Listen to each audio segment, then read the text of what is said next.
부산의 한 지하철 공사장. 놀라운 발굴이 있었다. 2005년부터 3차례에 걸쳐 진행된 발굴. 발굴이 진행될수록 갑옷을 비롯한 무기류들이 쏟아져 나왔다.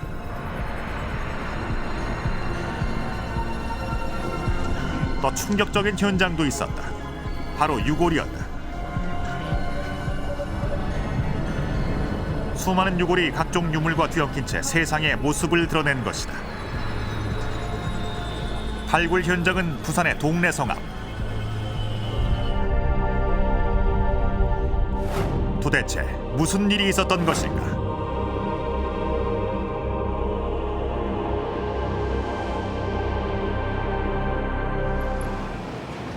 그렇다면 이곳은 어떤 곳이기에 수많은 유물과 유골이 뒤엉켜 있었던 것일까? 함께 발굴된 막대기에서 그 단서를 찾을 수 있었다. 막대기들은 해자 방어용 도구, 모기기였다.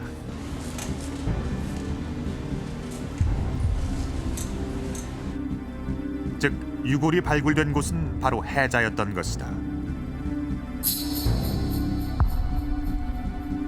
이 동래성 해자 역시 발굴팀을 놀라게 했다. 동래성 해자의 존재는 그동안 알려지지 않고 있었던 것이다.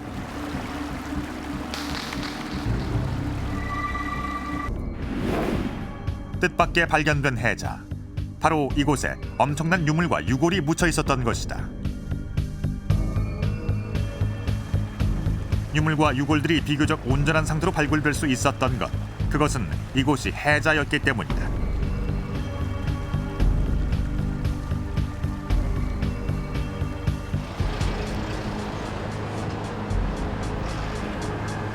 폭 5m, 깊이 약 2m의 동래성 해자. 바로 이곳에 수많은 무기류와 유골들이 역사의 진실이 밝혀지기를 기다리며 수백 년간 묻혀 있었던 것이다.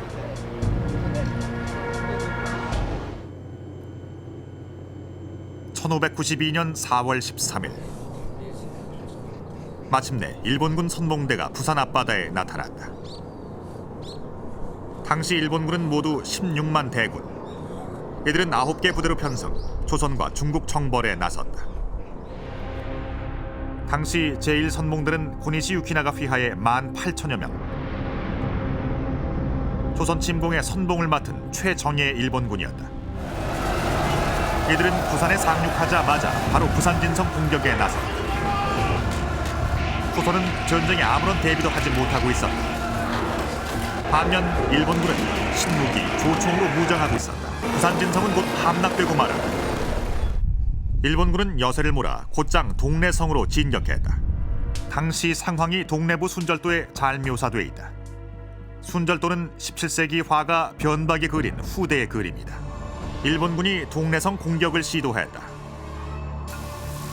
칼과 조총으로 무장한 일본군이 동래성을 겹겹이 포위했다.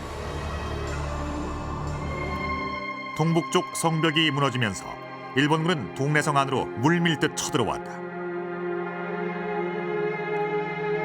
조선인들의 저항은 처절했다.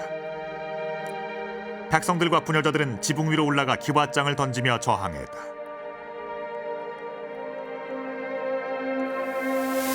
이들의 항전 역시 기록으로 남아있다.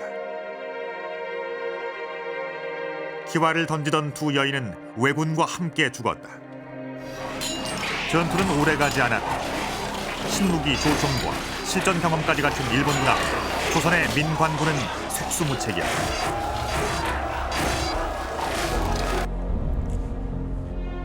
당시 일본군과 함께 참전했던 포르투갈 선교사 프로이스가 남긴 기록. 조선군 전사자 약 5,000명, 일본군 전사자는 약 100명이라고 되어 있다. 동래성 해자에서 발견된 참혹한 유골들. 이들은 바로 치열했던 동래성 전투의 희생자들이었다.